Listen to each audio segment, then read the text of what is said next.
Well, good evening and welcome to another episode of Quilting Unscripted, where the chat is casual and befriend friends and all about quilting. I'm Carla Alexiak from Quilting by the River.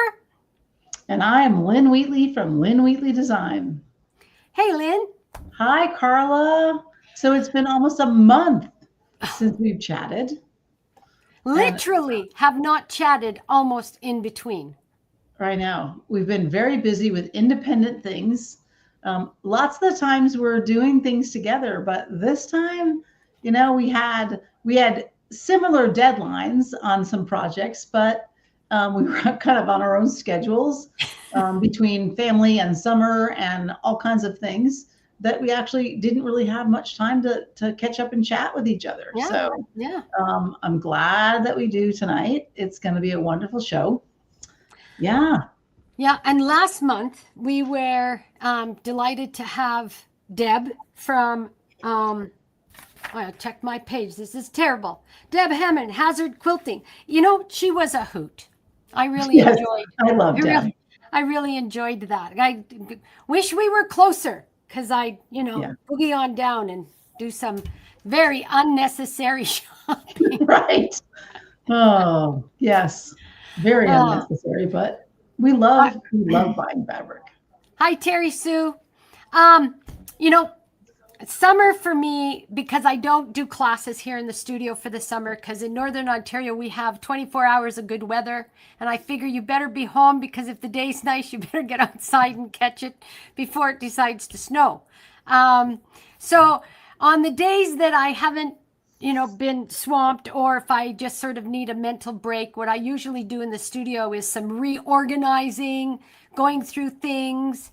And I was going through things, and you'll be pleased to know that I found in my box of fabric that I purchased to make the Lynn Wheatley block of the month.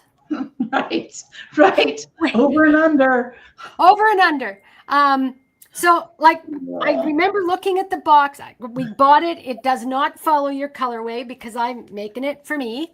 But I remember sort of leafing through the fabrics, and there's no paper and there's no tags on the fabric. And I thought, Cardinal boo-boo, I didn't write down what fabric goes where. And we've talked about this because I said, oh, Lynn, there's a lady out there that writes these beautiful little notepads to keep your newly purchased fabric all organized so you know what you're doing. And she didn't do it, but I found it. I did do it. Yes, you should have seen the little happy dance that went on in the studio. Excellent. So, hi, Doreen. Glad you could join us.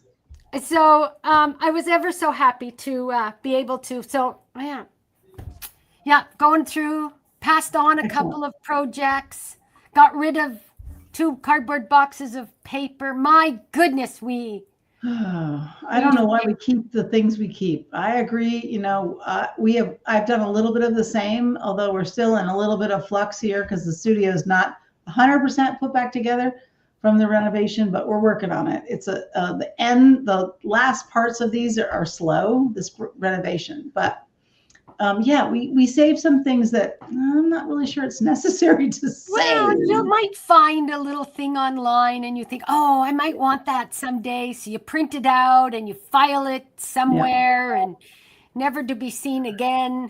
Yeah. Well, I think there's part of summer and then there's part of winter where we have those blocks of time where we actually reorganize.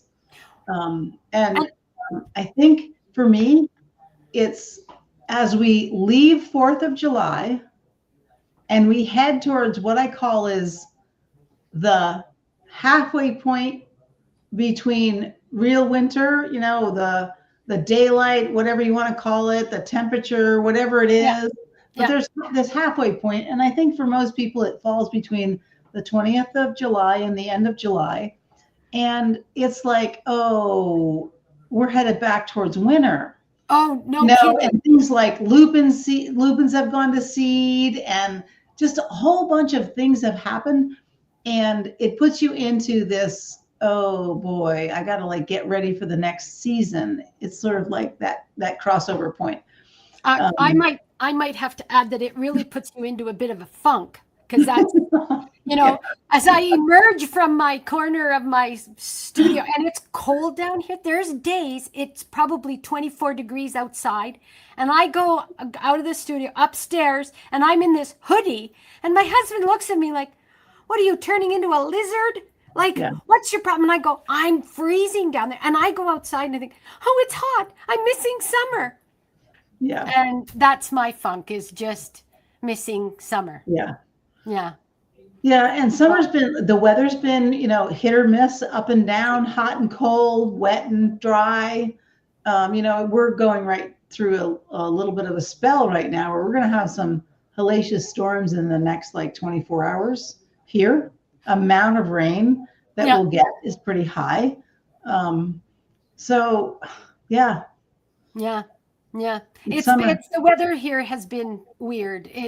We had that really hot spell. I was so happy, took my socks off, got my shorts on, spent some time on the dog. Sent me a text. And I'm like, it's here, it's summer, the sun is on my skin. I was so happy. And then it got cold. Yep. And then we had rain. And it's warm, but I'm going to say that when I talk to others in the area, everybody's like, it's the end of July. And if you're going to take holidays, the Northern Ontario thought is your best weather comes the last week of July and the first week of August. And then after that, you can feel it in the wind.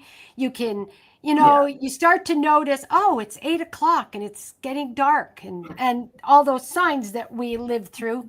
But this year, it's been not really windy, but windy enough that, last night or the night before, I was sitting on the dock. It was before supper, so 4:30. And hubby looks at me and he goes, you want to go for a swim? And I looked at him and I went, yeah, I'm full of goosebumps. Don't feel like I want to go get wet.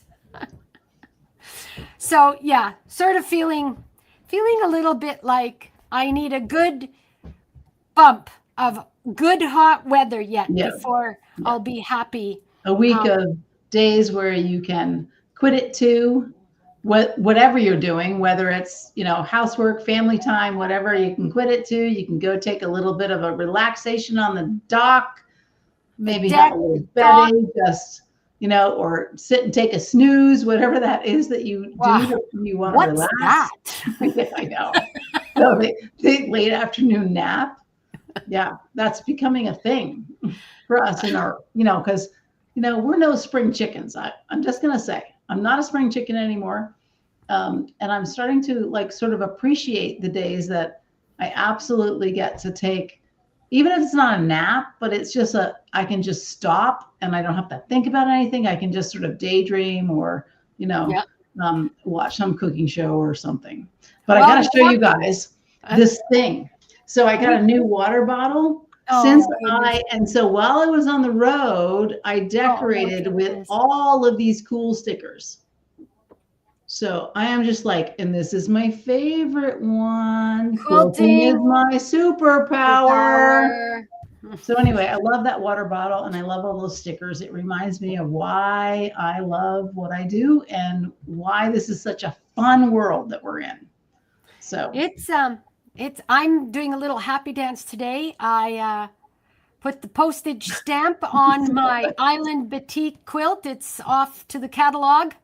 Thank you, Natasha and Island Batik, for my extension. Life got a little bit hard in June, being away in all of April and all of May, and then you come back and it's the door slams, boom. So, needless to say, that's a biggie. That's a biggie. We may have class stuff to prep for, but it just doesn't feel that heavy as one of those. Oh, hi, Shirley. I love that. Oh my goodness. So I still have one of mine. So I was silly and I submitted 2 designs, which they took both. So one's for the fall catalog, which went and shipped out 1st of July. And the other one is for the winter catalog, which has that extended date until September or first week of September. So I have yet to quilt mine, but I will be able to show mine soon because it's not in a new fabric line. It's actually in their foundations. So the fabrics are on the shelves in stores now. So as soon as I get a good photograph of that, we'll be showing that. And that is just a little teaser here. That design it utilizes one specialized trim tool, and that is one that I feel is underutilized in the world, and that is the corner pop, the original corner pop from Studio 180. So anyway, that's just a little teaser. So we're moving on now. It is a little bit unutilized. You know, everybody just automatically falls back on the square, and I'm frugal. I may not save all my bits and pieces, but if I can take a square and cut it in half and be able to use both those halves, right, I feel better. Whereas if you're doing this, if you're doing the traditional square and stitching and flipping, you actually lose. Right. You do. You end up, I mean, hats off to anybody that actually picks up all those bits and sews them into miniature half square triangles. I don't have time. Right. And one of the things about quilting, as long as we have, is that we sort of get to know what we know we're going to do and what we know we're just not going to do. That's right. And that's one of them. But yes, corner pop, if you haven't and don't know what we're talking about, always we'll do a little, Studio 180 website. Take a look at their Deb does a wonderful video on the how-to.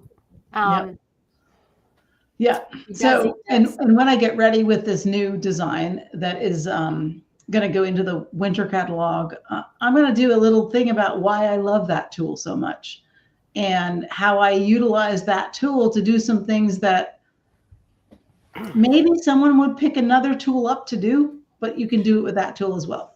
I have one good reason why I like the now. We're just gonna call it as we call it. But we're just gonna call it as we call it. But you know, Doug Lecco has his square ruler corner poppy thing. And that's great. I've used it, tested it. I've got students that love it, and that's fine. My issue is it doesn't do all the sizes.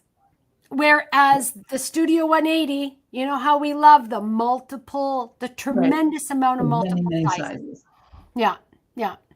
So, hey, Sarah. Sarah's one of our quilters from north of Sault Ste. Marie. So nice to see you. Nice to see you. Welcome. Yeah. So there's been a lot going on during the summer. So I know in Ontario that there's a little less teaching because I know everybody goes to camp and they have camps on the big lakes and all that water and everything.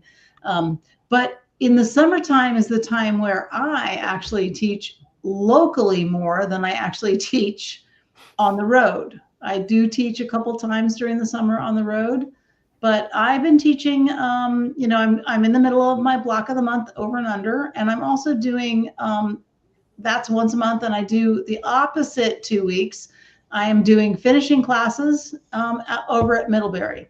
So I'm actually traveling over there every other week to do a couple of sessions each day. So that's what's been going on there. And I do travel. Tomorrow I leave to go to Chalk Hill, Pennsylvania, which is just southeast of Pittsburgh. So it's a long commute. It's about 10 and a half hours in good traffic, in good weather. And we're headed for torrential rains here on the East Coast. So it's probably going to be more like 12 hours of time plus stops.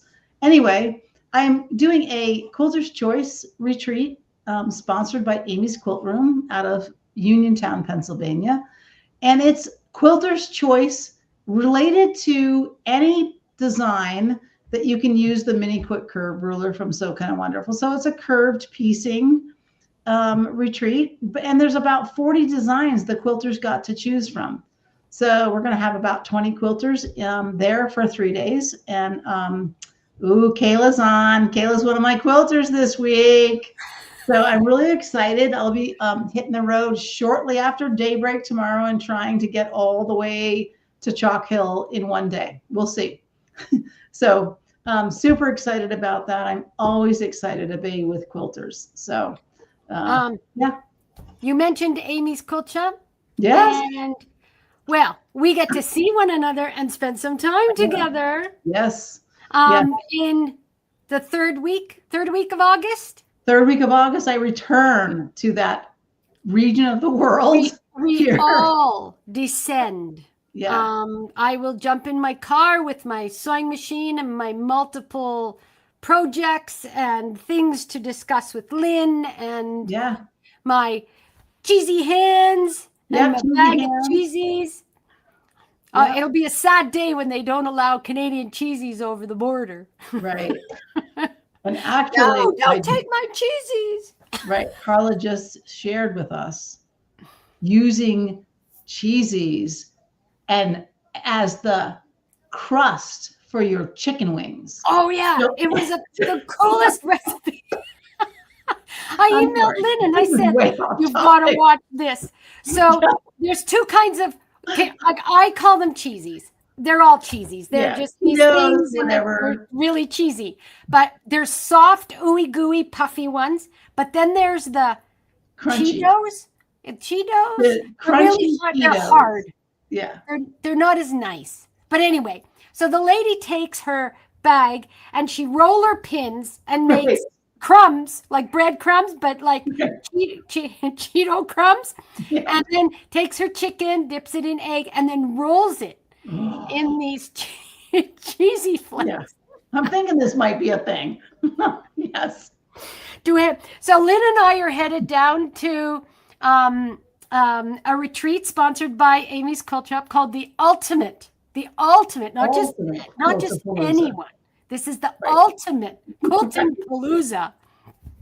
And I don't know, I might have to whip me up a package of chicken dumped in cheesies to share with my friend. Oh my goodness. Oh yeah. So anyway, you can tell that we are quilters that do love food. There's no doubt about it that food is definitely part of our regiment. You know, I mean, we have our snack hands, and I actually have a set right here all the time. So we are definitely into these snack hands, and we have snacks. I mean, you don't want to run out of fuel when you're stitching something. You have to have a bowl of snacks with you. Jim comes down and I have the Twizzler hanging out of my mouth. The Twizzler. And I'm like sewing and this Twizzler, because every once in a while, and you suck a part of it in and you get. Yeah. So we do enjoy, the social part of our community. You know, we teach a lot and we go on the road and we do all this stuff and design and everything and we long arm. But this is a chance for us to actually go and be a retreater with the people that maybe we've taught in the past, or maybe we're just meeting them for the first time. And it's just wonderful to actually be a retreater. You know, we do this a couple times a year where we're just a retreater. We're just another one of the girls in the room or the quilters in the room. And if you don't want to sew, you can sit for half an hour and chat with your friend. Like, okay, I'm just gonna sit here and daydream. I'm just gonna sit here and go, oh God, I don't have to daydreaming now. I don't have to clean. Right. Yeah. And I don't have to cook the food. Anyway. Carry on for 1 second because I have to get something I forgot and I want to show you. Ooh. Oh dear. So I did want to point out this little quilt right here. This is my little Vermont. So it's the smallest strip piecing Vermont quilt that I've made. And it's a pattern from Karen Abrahamovich. And it literally is just little tiny strips. And really easy to put together. And she does them in all sizes. She's got all states, all countries, all, the province from Canada. She's got animals and everywhere. Anyway, just Google Karen Abrahamovich, Vermont Vermont Quilt Designs. I should know this. Anyway, this is my little miniature for today because all the other quilts I would have up here are packed in the car, ready to go to Pennsylvania.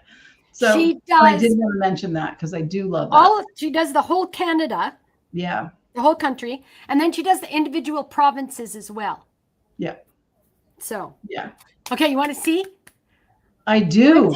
I went to Cindy's because I've had this, when I say a niggle, so you're surfing the internet or you go visit a friend's site, a shop that you like or whatever. In this case, I was on the So Kind of Wonderful Facebook page. And she showed one of her customers, clients, followers, showed a picture of a quilt that they had done. Now, I mean, we both know you could show me this quilt in, I don't know, dark green and something, and I wouldn't give it a second look. But there was something about this quilt that just screamed. And I think it's either Liberty Fabrics or a combination of Liberty and maybe Tilda. But I looked at it and I went, I've got to make that. And it also fits in with something that I've been sort of aiming to do. So she showed a picture of mini rings. So her So Kind of Wonderful double wedding ring, but this one's done with the mini ruler. So it's not real big. I think finished size, what did she say? 33 by 44. So doable for somebody who's really busy.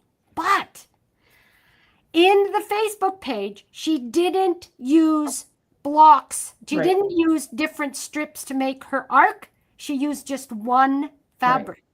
Right. So you take that massive amount of sewing strips together and then cutting them and then sewing and just cut them out of straight fabric. Are you ready? Mm-hmm. Oh, yeah. There you go. So it's just going to be dainty. Yep. Absolutely. So are you bringing that to Quiltapalooza? Okay. Yeah, who's sleeping? I think I've got 4 projects now. Nice. Nice. Yes. Okay. Okay. So now that we've gotten totally distracted from where we were gonna go tonight, let's talk about where we were gonna go. So our sort of technical topic of tonight is some of the Studio 180 rulers that maybe are not utilized or well known, and just sort of like a little bit of a refresher on what they are and why we would use them, why we would want them, and why we would use them. Okay, so we can start with the Tucker trimmer. So there you go. So a lot of people, this is the Tucker trimmer 2, and a lot of people go like, well, why is there a 1, a 2, and a 3? So the 1 and the 3 are the mommy and the daughter. Okay, they both do the same thing. However, the 1 only does it up to 6.5 inches, and the 3 does it up to 12.5. And they do it every 1/2 inch and every whole inch of trim down size, equating to finish size. The 2 goes into anything that needs to be trimmed to the 1/4 inch or the 3/4 inch. And remember, on your Tucker trimmer, one end of that common diagonal has a 1/2 circle, and the other end of the common diagonal has a whole circle. 1/2 inches, whole inches. So you'll see behind Carla that the Tucker trimmer 2 has a 3/4, or the Pac-Man. Does everybody remember Pac-Man? So anyway, that's the Pac-Man, and the Pac-Man symbol means that you use that corner for your 3/4 inch trim down. So whether you're a righty or a lefty, that's sort of what we call the registration corner. Yeah. And so the other end of that common diagonal does 1/4 inches. the 1/4 inch or 1/4 inch, quarter of a pie. Yeah. Okay. So that's what you would use it in. There's only occasional patterns where you actually need to trim a square down that has one or more diagonals that need to be trimmed down to that 1/4 or 3/4 inch size.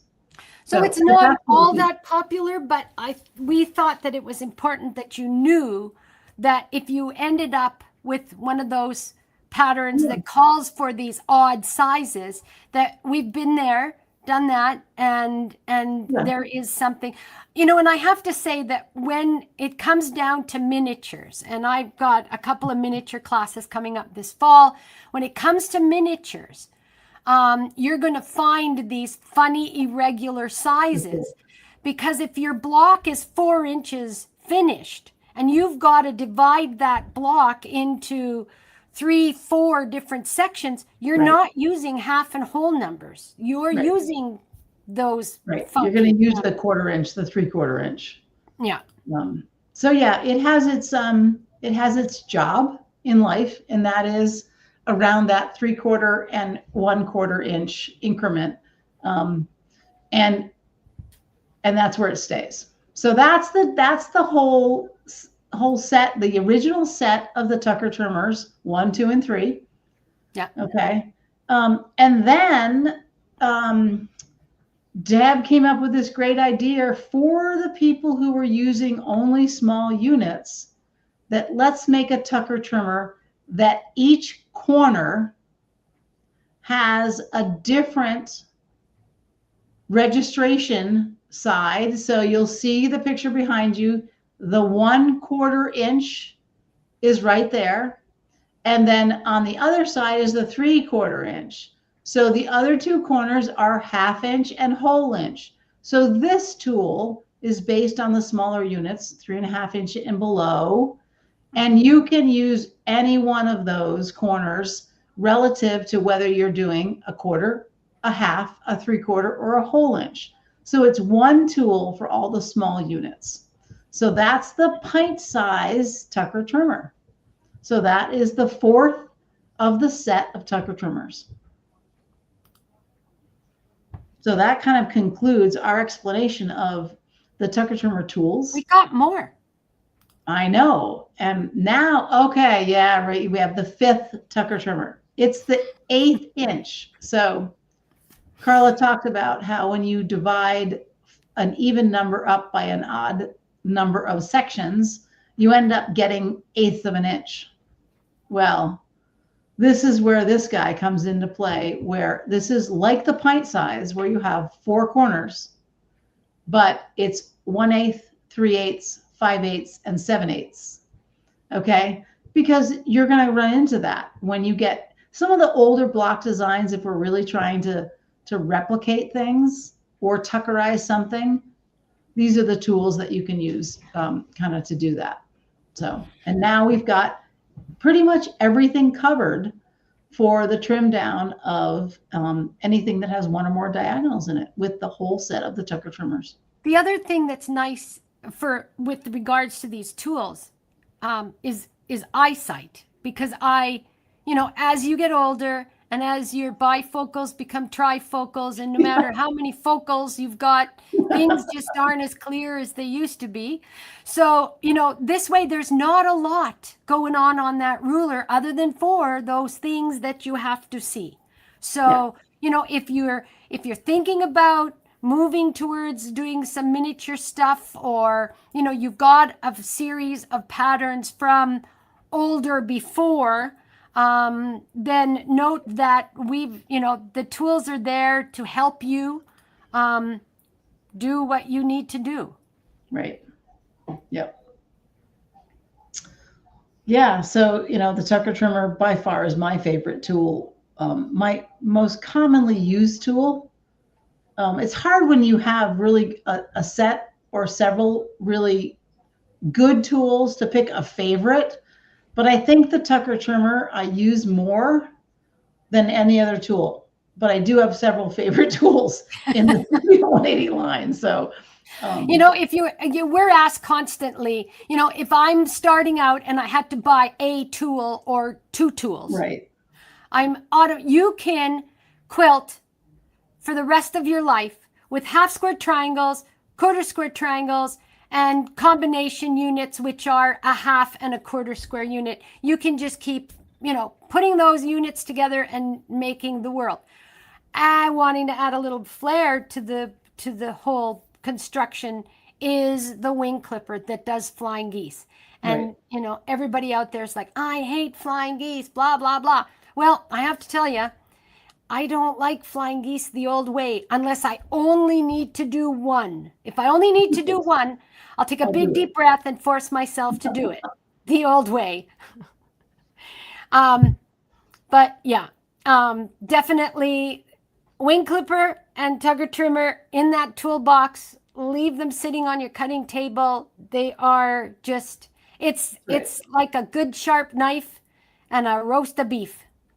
That's right. So, and then with the wing clipper, you have the very same thing, the very same set of tools. You have a wing clipper 1 and 2, and the 1 is half and whole inches. The 2 goes down to the 1/4 inch and 3/4 inch increments. Okay, so it's the in between. That's the 2. And then we also have the pint size, which does the very same thing. Gives you 2 different sizes of one tool.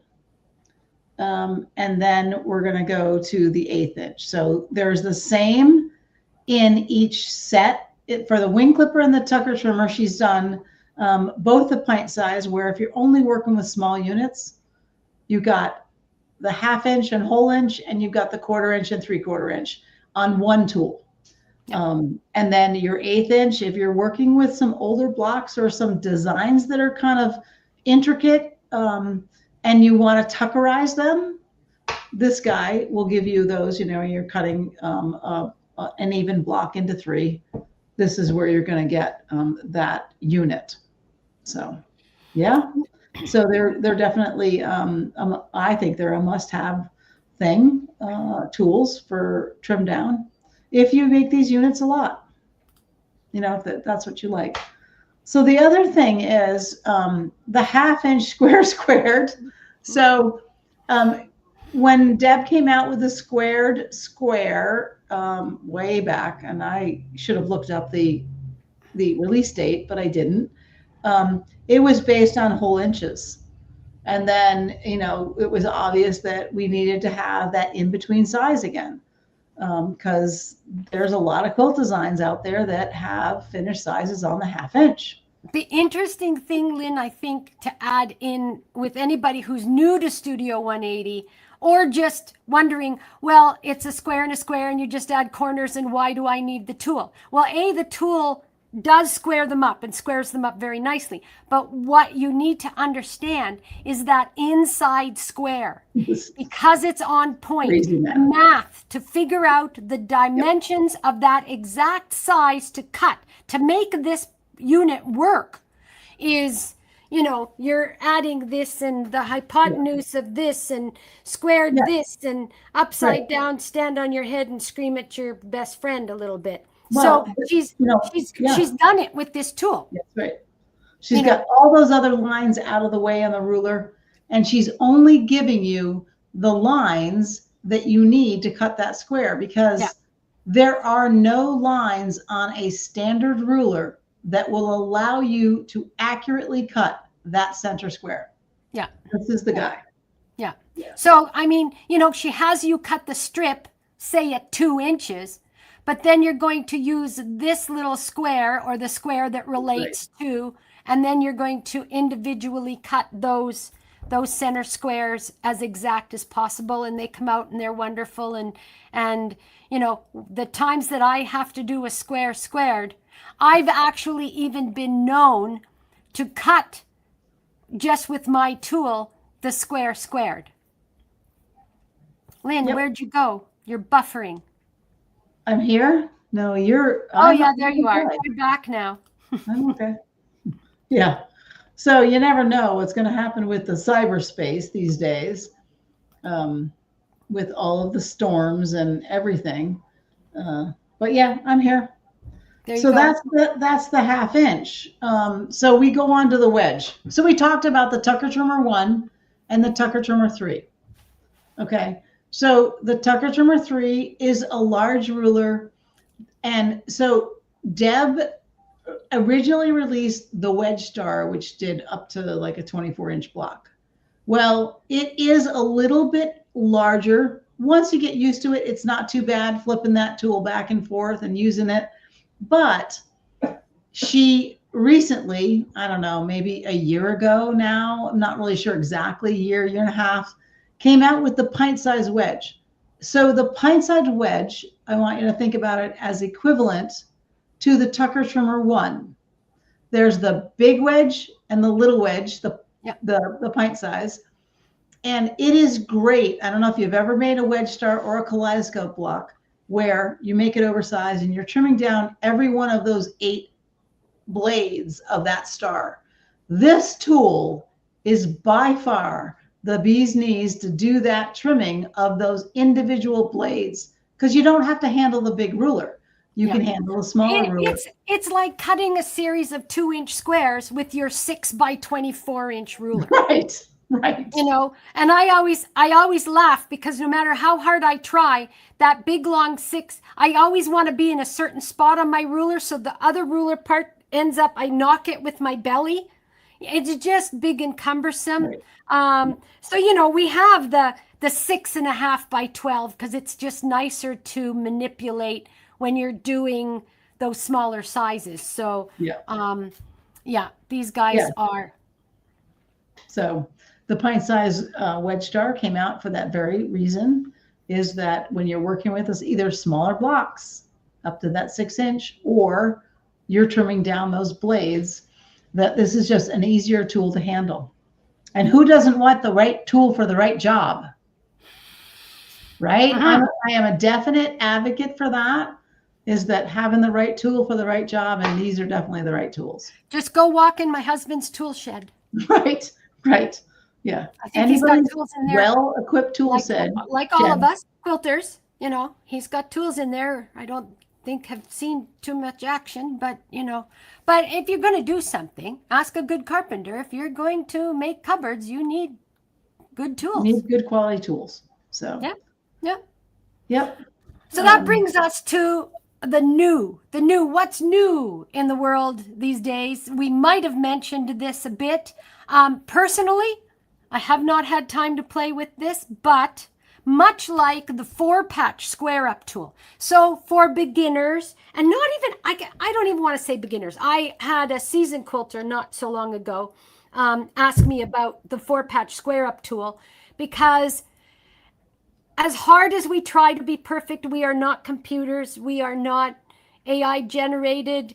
We sew, sometimes the fabric shifts. We put that block down and we're just, you know, not happy. So by making those strips bigger, squaring them up, the happiness quotient increases because the ease of construction is there, and so is the perfection. So she's come out with the 9-patch square up tool.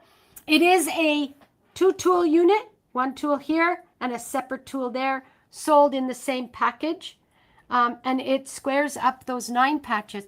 I think, Lynn, you know, you could probably relate, but in a lot of classes, you'll see where the top row is maybe a little bit longer than the middle row tucks in. You won't get those exact straight seam lines. Maybe one bows a little bit. Yeah, so it certainly is. If you are really looking for perfection, I mean, true perfection, where everything is dead on, you know, you're submitting a quilt to a quilt show, or, you know, you're just one of those people that absolutely wants top-notch precision, this will give it to you. In not so long ago, you know how all the quilters say, oh, it doesn't matter, there's no such thing as quilt police? I disagree. I look at them and I go, there is, and you invite them for tea, and they come in, and you have to duck into the kitchen to get the scones, and they've sat there and looked at your table runner and gone, look at, she cut off her point, look at how crooked that seam is. Right. So there's quilt police. We just... Yes, there is. There's quilt police. Yeah, we try not to acknowledge the quilt police very often, but I think she's right. You know, when people do critique other people's work, Yeah. But Lynn remember, never critiques mine, and I never critique Lynn. yeah. So remember, it is your journey. So precision is all about what you want and not what your neighbor wants. So don't let your neighbor like bully you into a corner. Well, and there comes a point where, where none of us are perfect. I mean, No. Unless it's going into a quilt show, I do not look at my own quilts with a magnifying glass. And if I'm close enough to be happy, then I'm close enough to be happy. Yeah. Every quilt has a different purpose, and it probably has a different level of perfection or accuracy, precision. Maybe precision is a better word about that. Yeah. You know, if you're making a community service quilt that's going to go off to warm some child whose house just burned, they don't care. Versus the wedding quilt. I mean, those are two different things, and we all do all kinds of different level quilts. So keep that in mind. We don't have to be Plus, I'm also an advocate where, there comes a point in time where we can have all the gizmos and gadgets, but when you're quilting on a regular basis, you should be always aiming for that best 1/4 of an inch and doing the pinning or whatever's necessary to try to get your best efforts forward. So, I have a blue line over my head, Lynn. Yeah, what's that about? Oh, so the next new thing. Sorry, she's trying to make me. She's prompting me to start talking again. Okay, so the Quilter's Magic Wand, which has been a 1/4 inch marking tool that Deb Tucker's had for a long, long time. It's been a 12 inch marking tool. The length of it's been 12 inch. And what its job is, it has a laser line down the middle for those of you who don't know about this. And you put that on the true corners of a square, and you can then mark down your 1/4 inch stitch lines. And I do believe in a lot of the cases, if a person is following a line versus following an offset, they can be more accurate. For a lot of quilters, that's easier. Some quilters were taught, draw a diagonal corner to corner and do your 1/4 inch offset. It depends on what you're making. This tool, and I'll be teaching non-mirror image flying geese with Flying Geese Fun at Cindy B's. Lively Heritage Quilt in September. And this tool is going to come in very handy because if you're off the little nibbies in the corner of the flying geese at the point show. So it's been a 12 inch, and a 12 inch is great until you get to about 8.5 inch square. So if you're gonna mark a 10 inch square, those layer cakes, okay, you need a longer tool. So she came out with a 14.5 inch long tool, and she also came out with a 7.5 inch tool for those miniature people, the people who are working on those 3 or 4 inch blocks. So those are new on the product line for Studio 180. So if you're a miniature person, you want to pick up that 7.5 inch. If you work on those larger blocks, the 14.5 inch one definitely comes in handy. So new that until the other day when I was surfing around, I went, "What's that?" Yeah, because sometimes we get too busy to stay up on things. Yeah, it's hard when you're sort of the one-man show where you only have so much time to actually surf and see what other people are doing and surf and see what, your mainstay is. Get your newsletter out, get your patterns written on time, get ready for that next class, long arm that quilt. So sometimes things fall behind. And that we have to take those downtimes, or what we consider downtimes, which really aren't downtimes. We talk about that. There really is no downtimes in this life. No, I'm usually with my iPad trying to catch up on things that I've missed in the last week. Or it's you can't sleep at midnight and you're scrolling. That's when you find the cheesy wrapped the cheesy wrapped. The phone bings and it's Carly. It's like 11:30 at night, and it's the cheesy thing with the chicken wings. I'm like, yeah, She's not sleeping again. she's not sleeping again. Something I wanted to touch on, since I have the audience, and especially Shirley, I've just been in touch with our Canadian distributor for Island Boutique. My retreat in Killarney, I am offering quilt kits for those that want it out of the fabric that I used for Lumi. And I've been anxiously waiting. It was supposed to be here in June, and then it was supposed to be here in July. Well, I think if I sneeze this week, July's gone out the window. So Yes.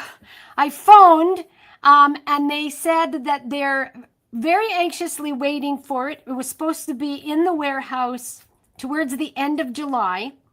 So I'm hoping by mid-August, I will be able to give you price estimates to the kit and start getting those orders in and shipped out so you can get your fabrics cut for the Killarney retreat.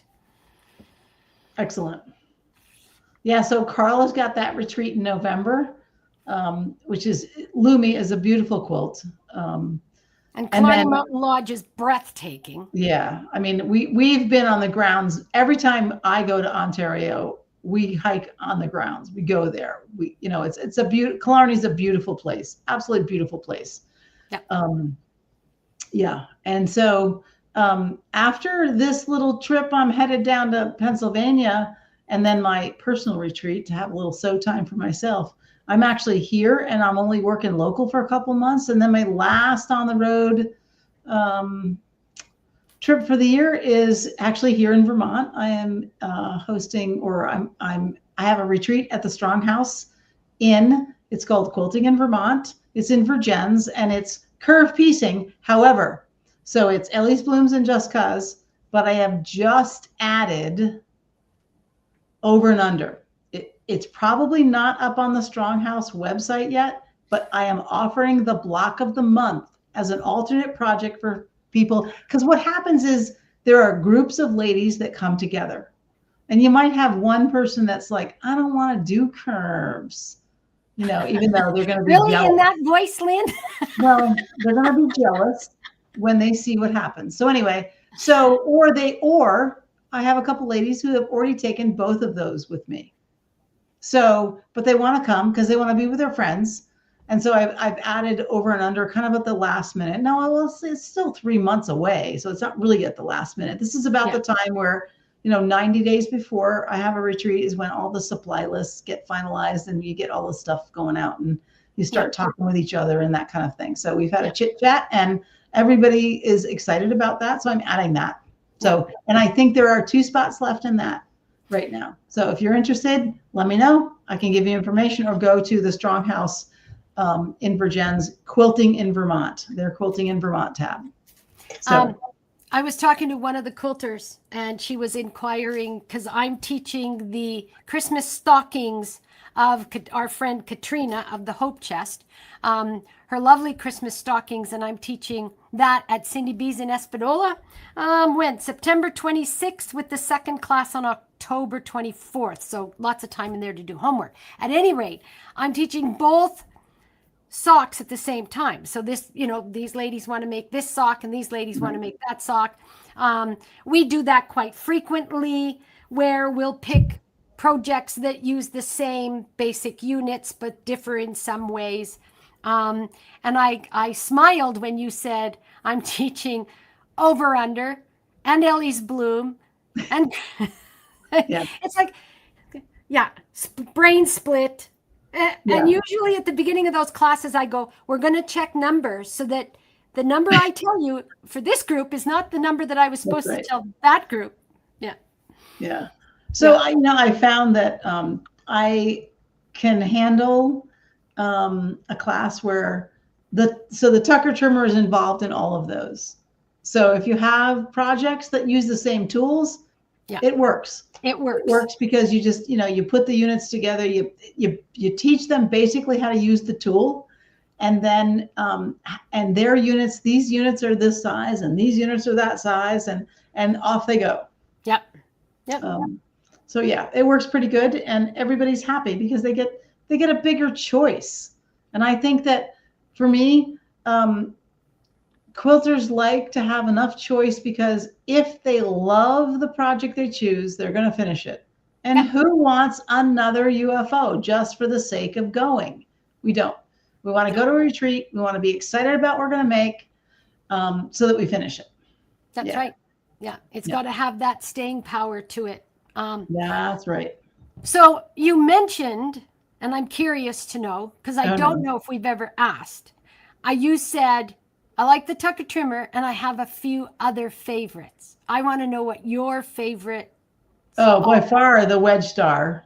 You know, even though I don't have my own design with the Wedge Star, by far the Wedge Star. And the reason I love the Wedge Star is that I have now taught several times the Wedge Star, the edged wedge, and I kit that up, and I can introduce that to a quilter who's never seen that tool, and I kit it so they don't have to worry about anything. They come in, they unwrap their tool, and then 3 hours later, they leave with a finished block. And so I think that, and there's a lot of variations, just like with a Tucker trimmer, where you can make shaded four patch and you make triangle pizzazz, and well, and with the Wedge Star, there's all kinds of different things you can do with it. Well, and there's no mirror image. With the Lemoyne Star, which is another 8-pointed star, there's a mirror image thing. Which you've got to be careful what side the little triangle's on, and the big triangle goes on this side. Struggle with mirror image things. I don't know. But anyway, so Wedge Star, corner pop, Tucker trimmer.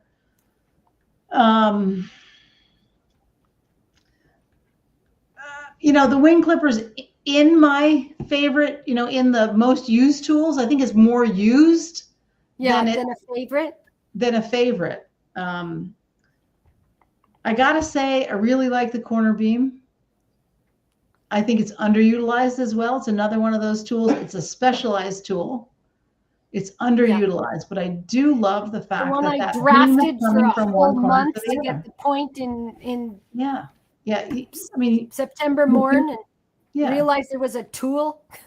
Exactly. That was the selling feature right there. You know, you can have the traditional beam. You can have both sides different. You can actually splice that beam right down the center. You can take the corner off of it. There's a bunch of different things you can do with that. So I think the corner beam is also one of my favorites. But so interesting. So, but I do love them all. I wish I had more time. I'm working on that time machine. I've talked about that before too. I wish I had more time.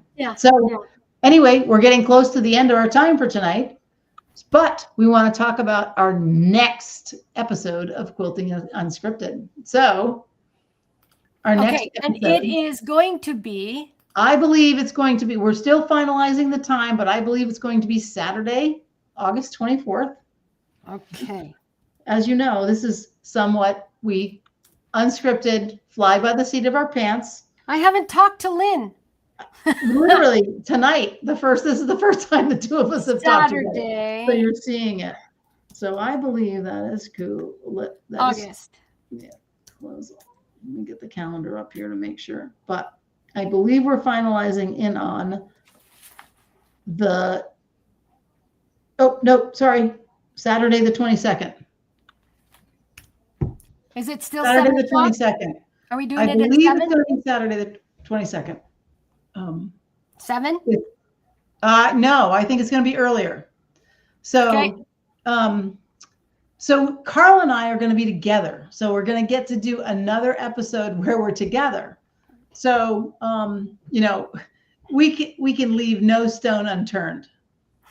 So we're going to try and do this with a live audience. We'll see how this goes. Okay. There's more technological stuff, but we got Amy. So, you know, maybe Amy has tricks. Yeah. And Elizabeth. So anyway, we're going to go live. We're hoping that some of the retreaters are going to join us and be part of our live audience.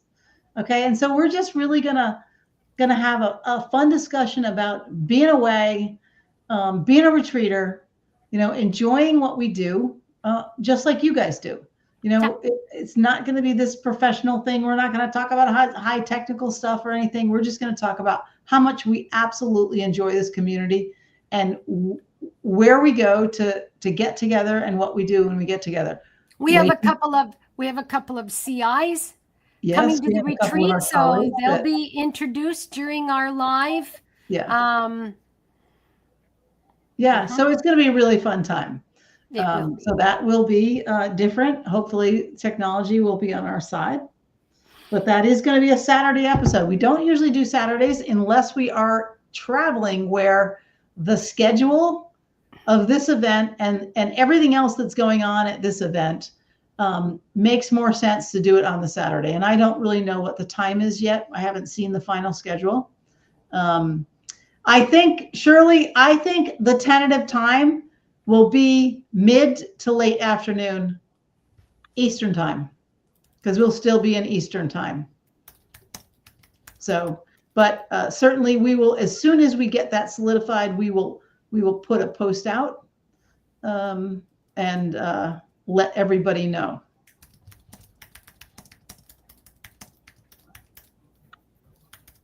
Yeah, so that's going to be a lot of fun. Yeah.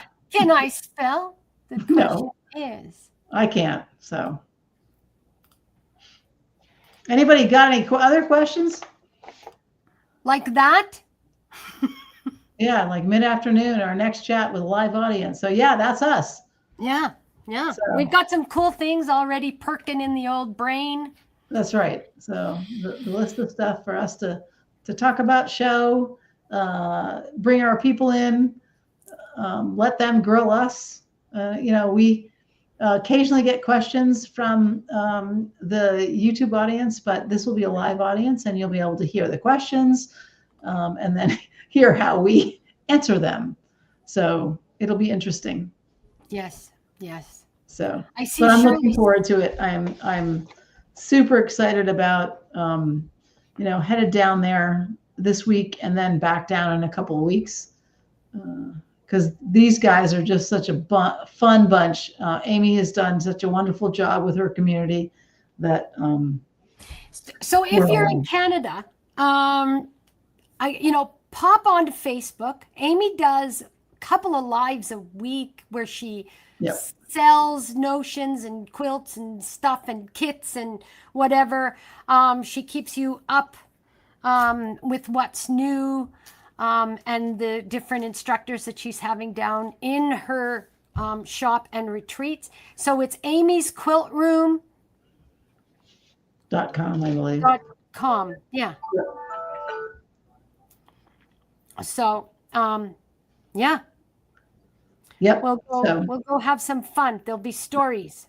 There'll be stories. There'll be snacks. There'll be quilts. Yeah, we'll have to. Some of our favorite things, we all talk about our favorite things. Well, our favorite things. My friends, my quilts, my snacks, and the laughter. The laughter is nonstop. You don't have to go to the gym while you go to Amy's retreat because you're doing all your core exercises by laughing. Well, and the girls who attended the cruise know all about that because we had the pants to prove it. That's right. I was going to tell you we should bring the pants. Yeah. We'll talk about that. Yeah, we can bring Shirley, you can weigh in if you think we should bring the pants. Anyway, goodness. It's been an absolute hoot, Lynn, as always. Yes. So nice to see you. Nice to see you. I'm really hoping that everybody gets a chance to go stand and feel the warmth of the sun on their skin, even when there's no snowflakes falling on it. Right. Thank you, everybody, for joining us as we've tried to touch on some quilty things again tonight. In the meantime, keep on creating, make this your journey, do it your way, have fun when you're doing it. And, if there's anything you want us to talk about, you got a single question, just reach out to one of us. We're happy to help. We're here because we're passionate about what we do. Yeah. Yep. And remember to like and subscribe. because that's Very what much. keeps us going. Like, that's that thumbs up button that shows up at the bottom of the screen. Hit That's right. that thumbs up. That's an important one. And subscribing means that you'll just get a notification when we're on next. That's We right. post on Facebook, and it's always on the top of my website, quiltingbytheriver.ca. So, okay, good night, everybody. Have fun. Everybody have fun. Keep stitching and laughing. Bye-bye. Bye.